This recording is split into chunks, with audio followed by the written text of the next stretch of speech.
What an incredible roundtable that we just were privy to. What an exciting exploration towards more of what we don't know. This has been a persistent theme of GatherVerse Women's Health Summit Week. We thank you for the leaders that we just heard from. We hope that you'll take time to follow each of their journeys. I'm sure they'll happy to be connected with each of you. But now it brings us to our first fireside of GatherVerse Women's Health Summit Day 2.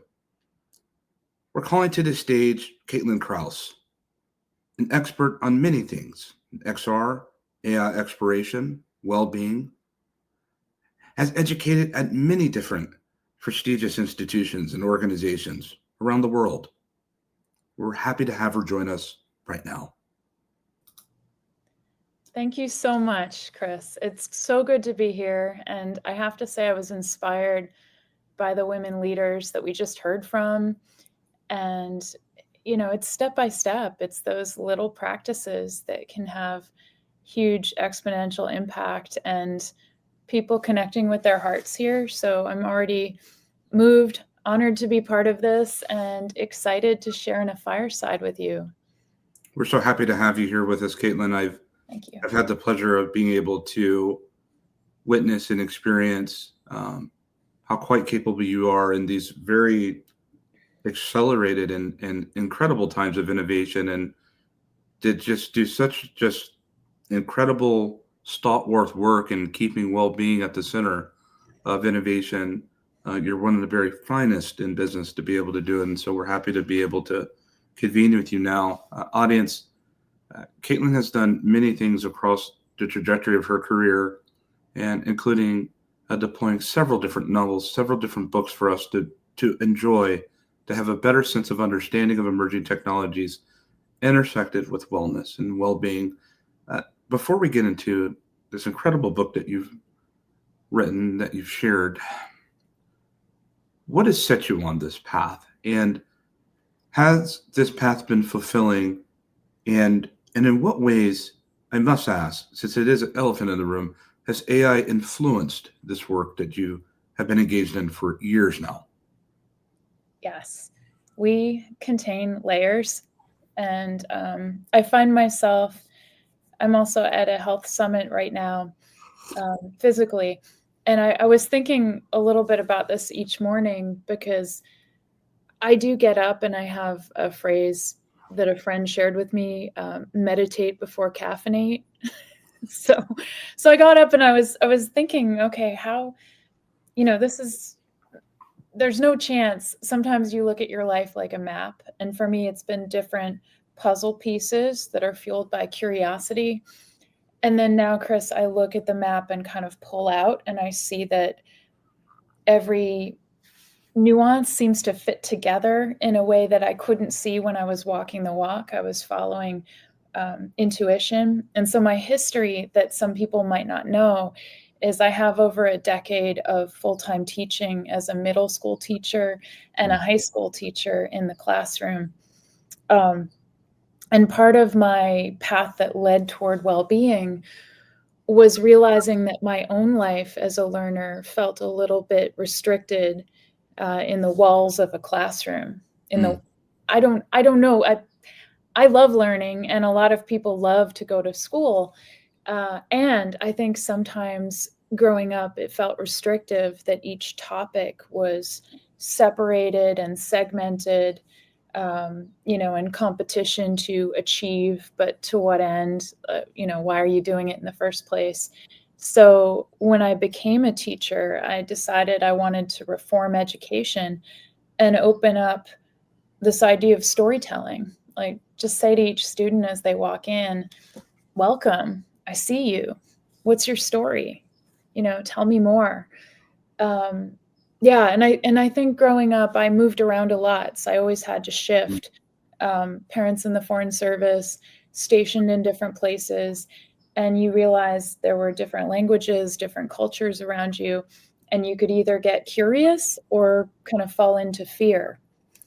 And so I had a lot of background feeling that friction, that life friction. Is there audio feedback for you? We're Yeah, good? a little Okay. bit. I don't know what that is. That's interesting. Keep Yeah. going.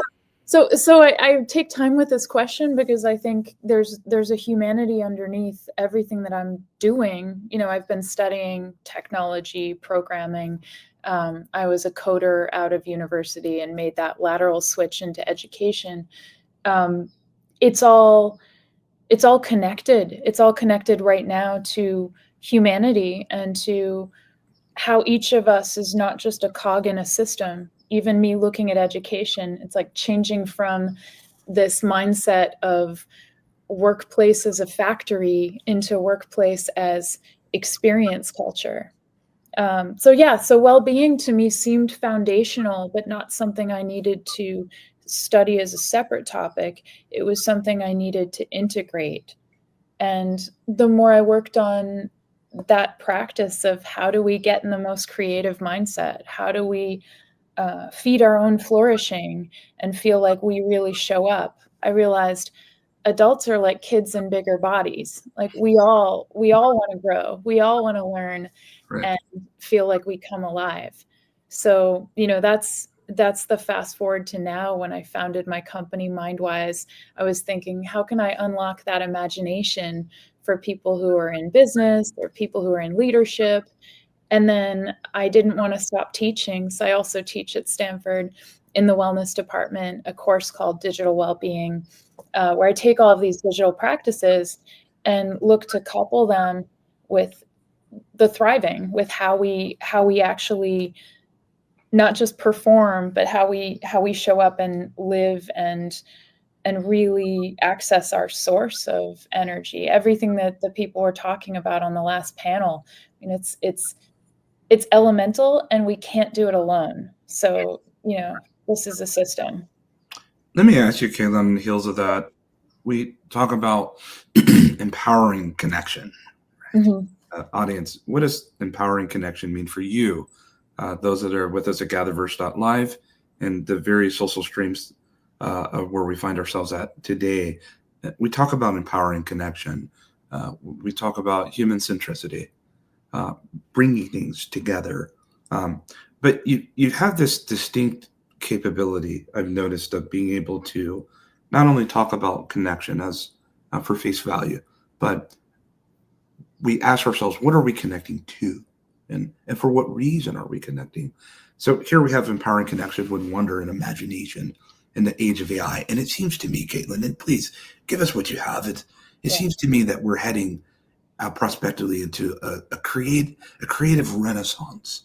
That we've reached this level where machines are so capable, not just agentics, but in reasoning and seeing and expression, and it's now causing humanity to take that next step forward or that climb ascendant to say, now that we've gotten into this stage, now it's time to reimagine again. What does that mean for you? Wow.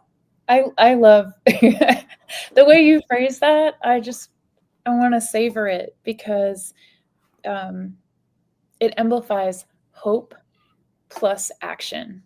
Mm, And we need that right now, Chris. I'm telling this is our chance to fireside. So I like that you offer your views too. And you know, we're talking about a book that just came out, the subtitle, so I might as well just show the please. audience the cover. Um, what you just read out loud is the subtitle of my book that came out that has all of the practices about that elevated mindset. Like what can we not just do, but embody and feel as we are a human, primary source, biological, in what I see as a layer stack, kind of like nesting dolls, where you get to decide. You have the agency. You get to decide if you layer with certain AR, if you augment with certain biofeedback devices that are giving you more information. You know, and you get to decide if you feel a little bit overwhelmed, you know, because that's also in the book about dopamine and neurotransmitters and how easy it is to start to feel a little bit addicted to yeah, to the patterns, to, you know, some people side note, will feel like their workout doesn't count if they didn't have it logged into Strava. Or some people are, deciding what to wear based on what an app says about the weather and not about how their skin feels and their body feels. So a lot of this is both the minutia and the opportunity to think in new ways about how can I elevate my experiences and animate my senses and not feel like I disappear into the machine or become a robot. Now that we have AI, we don't need to perform, and we're not humans in the Turing test. I like to reverse it and say, how much do people sometimes seem like robots these days, Sure. as the robots are becoming more human? So there are a lot of nuances and layers. And the original proposal for the cover of this book was a robot arm and a human hand. And digital was going to be digital typeface, and well-being was going to be a soft font that was very swirly. And I said to the publisher, that's expected. Like that's what we would expect, because right now we might be still thinking binary, like, oh, it's digital computer meets human soul.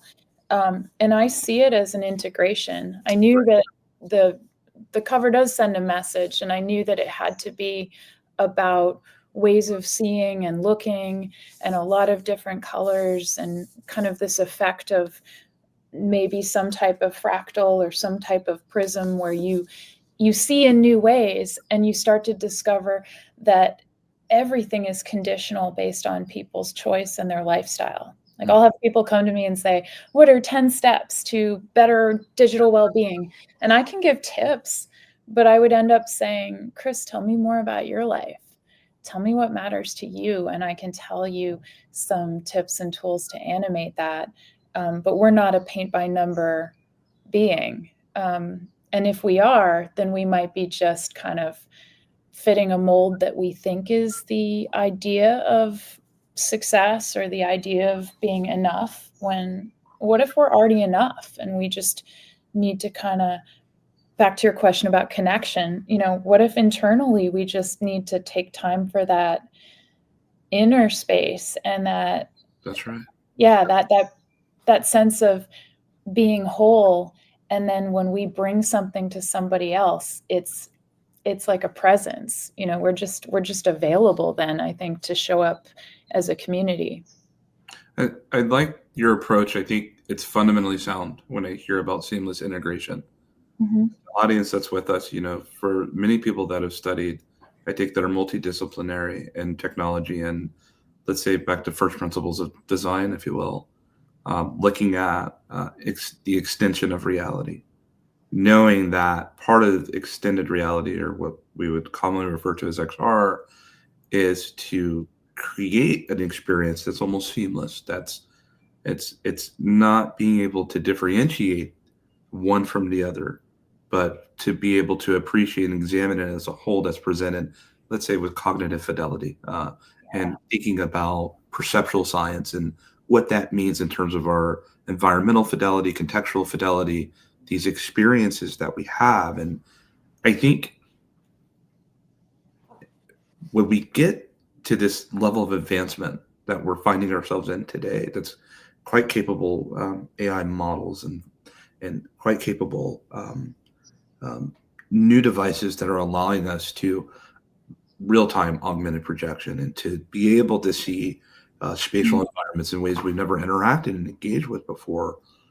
Caitlin, does this lead us to an opportunity to enable internally within creativity that's never been unlocked, and to the point of scalable creativity that we really haven't had the opportunity to see manifested or demonstrated through the ages, because it's just not time yet? It's almost as if it's been incubating. I think about these things. Does that resonate? It does. It does. And I'd love to hear just a quick yes or no. Did you ever feel as if you were born too early or too late? Because sometimes, I will share, I feel like we're born in the most awkward time to be human, because we can philosophically predict some of what you're saying. We're living into the answers, and 50 years from now, it's going to be different. I have hope that events like this, people having forums to come together, it's a lot of opportunity right now. And we've been living in an age where we're hunching over cell phones and where people are having back problems because they work on 2D computers, but we're 3D spatial creatures. So everything you're saying about unlocking creativity, I'm thinking about some of what was on the panel before, and the neurodiversity and the ways that we can express ourselves that are not just audio language. What we're learning about our own sense and sensibility. Yeah, and it's different, right? What drew us to XR, I think, is a very special quality where I find people working in this industry are often a little bit ahead in terms of future forward mindset. And I have this headset behind me. If an audience just sees this, they might think, oh, it's something that is dividing, but they're not seeing what's inside the world. So when you open up and you experience something firsthand, you might be embodied in an avatar, and then you have a question: who am I? Like, not just why am I here and what's my purpose, but this is my human physical shell, and then there I have a different way of expressing myself, and both can be true. But to your point right now, I'm thinking about attention and linking the attention with intention. And when I'm there and I'm fully present, I'm not dividing myself in between worlds. I'm uniform. So I don't know if that, I just think it's a really interesting quality for people to think about with well-being. Where do we place our attention as our creativity is going to skyrocket and we have so many ways to express ourselves? Let's say everybody has an AI agent in the next 5 years that's expressing itself with animation. Who's listening? How do we cultivate the quality of slow connection and listening? And there's a little bit of background noise, so it's going to take me 10 seconds. You're good. Take your time, Caitlin. Closing the door. Yeah. Does that make sense, though? That's what I think about with attention practices. I think it makes a lot of sense, with consideration to if I'm looking at this present state that we find ourselves in, and subsequent future state, of these emerging technologies and the way that they intersect. We think about, yesterday we're talking about spatial computing. Tomorrow we're talking about, or tonight we're talking about spatial intelligence. Thinking about these environments that represent us, if you will, and talking about the extension of the avatar. But at the same time, per your expression of when you are in an immersive state, you're really trajectorying yourself into this other animated thing and entity, and it's walking around in a virtual environment. And you've done this more times than most people who walk the face of this earth. I know this to be true, especially I think you are probably one of the very few people that I know of many that have been afforded the opportunity to centralize community and digital well-being in digital environments, in community centricity. That's why this book that you've written, and this isn't audience, by the way, her only book, she's written several. But this particular book, when we talk about digital well-being, I think it's more important now than ever. And I think it speaks to, I think, a vision state of saying years ago that you've been on this path because, and I ask, why did you take this particular path when everybody's going, let's say, left and innovating product and hardware and machines and HMDs and glass and software? Mm-hmm. You've decided to take more of the, I would say, the humane intersect, which is so big what GatherVerse represents. As you know, you spoke at our very first GatherVerse Summit. Did. And in fact, if I'm not mistaken, you did the very first GatherVerse roundtable we ever had, and you Yes. officiated that. Audience, that's something for remembrance. The very first voice of GatherVerse has ever spoken was Throw Caitlin. a log on the campfire. Yes. I completely did that. Just came to mind, Caitlin. No, I know. Well, we're alike. I think that we're walking the walk, and it's good for me to take time and say, this is your life. This is where you've been, because I love experience design for people who are just getting to know me. Chris is definitely pointing out, I have a question sometimes I'll ask people in sessions, what makes you come alive? Like, what makes you feel like you leave getting more energy than you had when you came in? And I've tried to design my life around that. And a lot of my books have a design influence underneath where we're each life designers. That's what inspired this book. And when I design experiences in virtual reality for other people or augmented, I understand I hold the space. I have to establish trust. I'm playing the mentor in a hero's journey. And I see that crossing the threshold, it starts before you even interact with any device. So I love new hardware and I love following the trends. And every time there's an explosion in one direction where people are saying, let's all focus on this, I think it's great to look in the other direction and say, well, what's happening on the back end? And also, what do people need to be able to build something meaningful with these new systems and devices that are always changing? So again, this friction of well-being, how many people feel like they're lonely and on their own as leaders? They want to keep up with everything, but they don't have the guidance and support. So yeah, so I love being the onboarder, the person who shows whether it's 3D objects and using them for storytelling, or people on teams who learn that these digital worlds can be great places to play and experiment and get creative. Yeah, this is what makes me come alive. And so I've followed that path as somebody who's an ambivert. I'm both an introvert and an extrovert. I'm a poet, so I involve a lot of poetry and the quiet force in what I'm doing.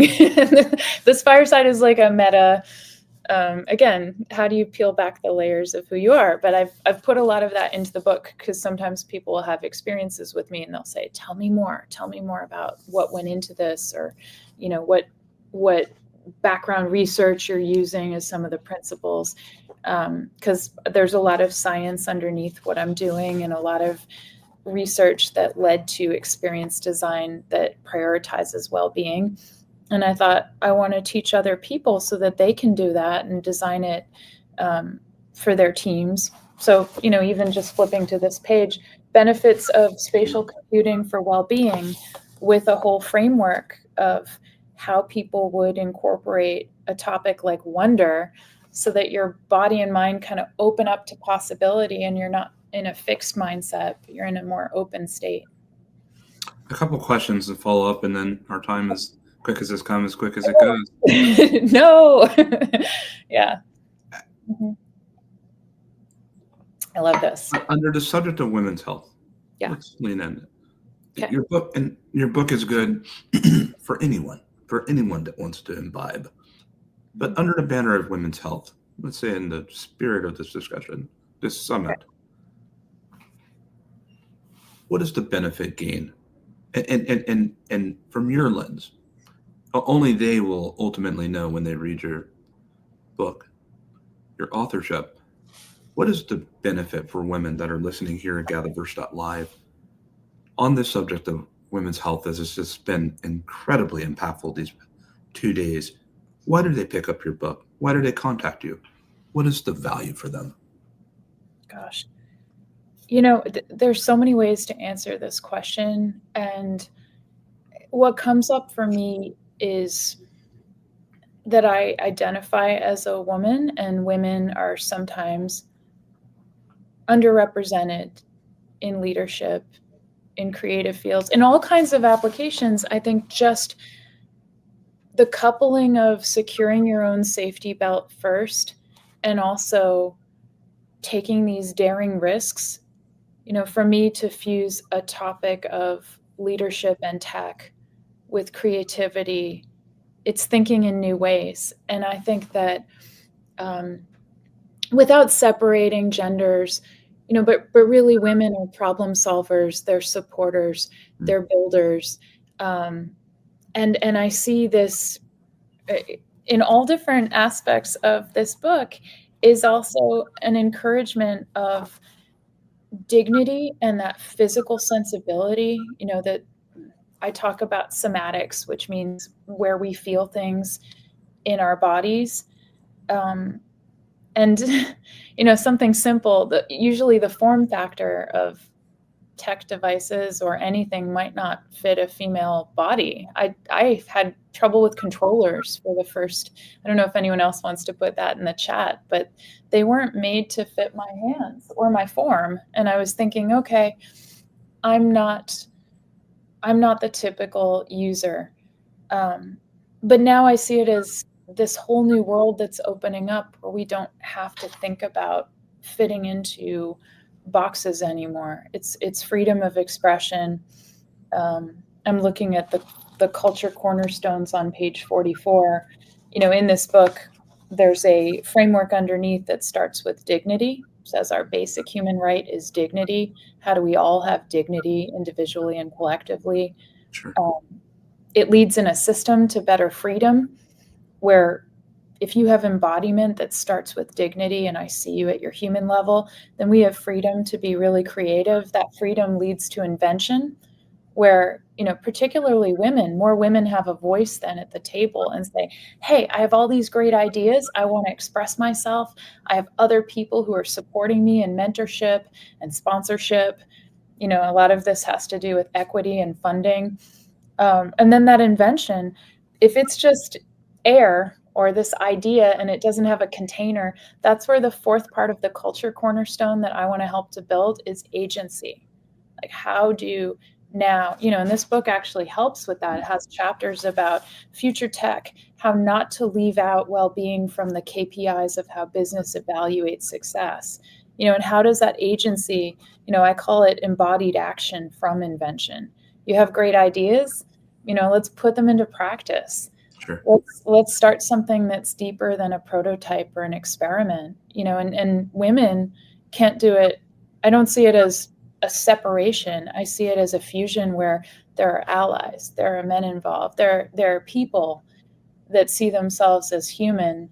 And that's why when I show up to a panel, and if it's me as the only woman on the panel and they say, you're the woman on the panel, I say, yes, and like I'm that, and I'm also technologist, I'm also poet, I'm also writer, I'm also athlete, so that we get to contain multitudes, which is also what this book is about, what it means to be human and understand that you can be both a scientist and an artist. And if you've ever started working in a field where you feel like you're a futurist and things are, aspirational, but the world isn't quite there yet, the crazy ideas of today are going to be the reality of tomorrow. So I want to encourage everybody to indulge those crazy ideas and see that you're not alone.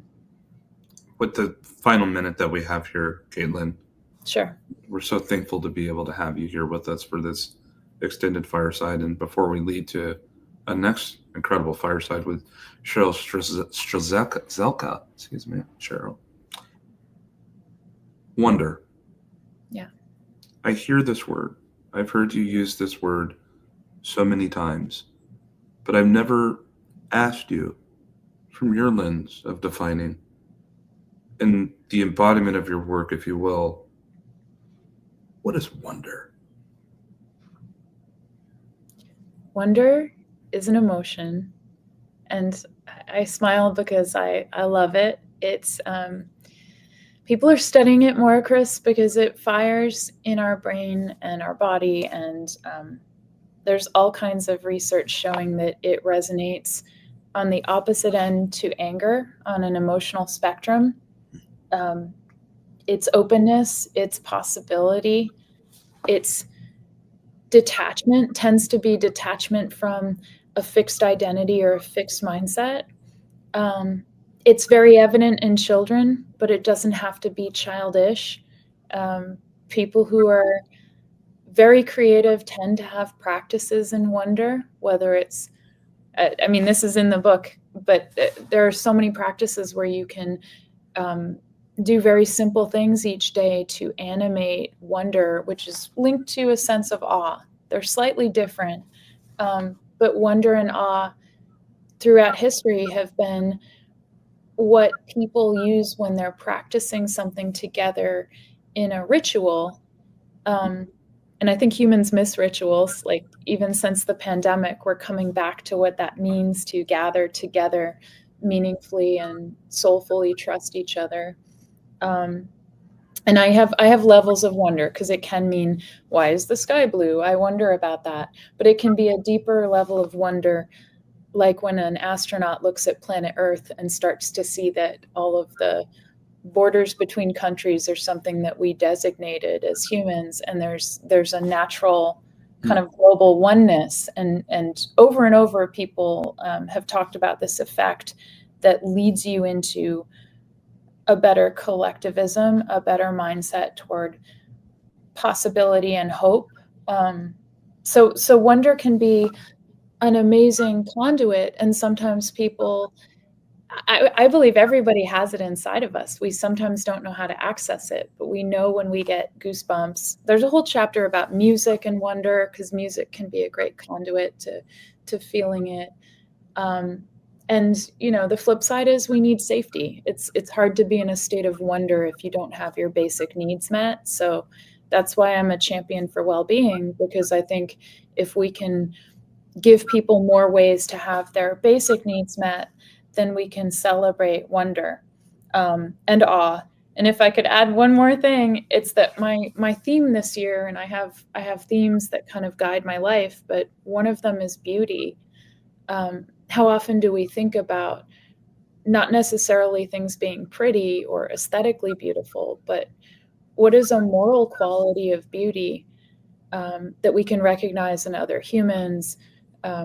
Because that can bring us a sense of wonder. So if everyone thinks about a person in your life that you admire, a person who you aspire to be like and you love to spend time with, that to me, it's been shown to be one of the most powerful forms of wonder and awe, like finding that wonder in another person, that moral beauty that lifts us up and gives us hope, and we need more of that.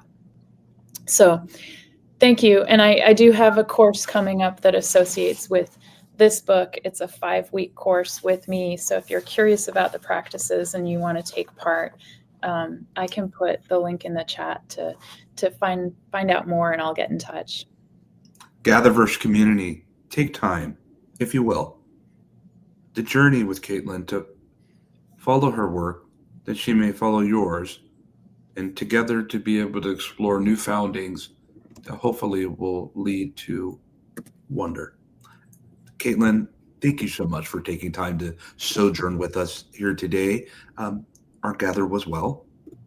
Our gather was very well, and I got that uplift when you were coming to join me here for this fireside, Chris, because you named it. We go way back. We're walking the walk, and it means a lot to gather together with others. So thank you to you and your team for all you're doing and who you are. We certainly are thankful, and I'm so thankful and grateful for the friendship that we've been able to carry over the years. Thank you, Caitlin. Thank you, Chris. Thanks, everybody. And coming up next, we have a very special fireside coming up with Russell Bundy and Cheryl Strzelka. There's much to unravel and unpack here for our final fireside of GatherVerse Women's Health Summit. There's much to be explored and shared. For all of you that are still with us at GatherVerse.live, which you clearly are, and streaming from ways we don't even know that you're even watching, from your home, from your living room, perhaps with a neighbor or with a friend, prepare for more. There's a lot more to share, but we only have a little bit of time to do it. May our gather be well.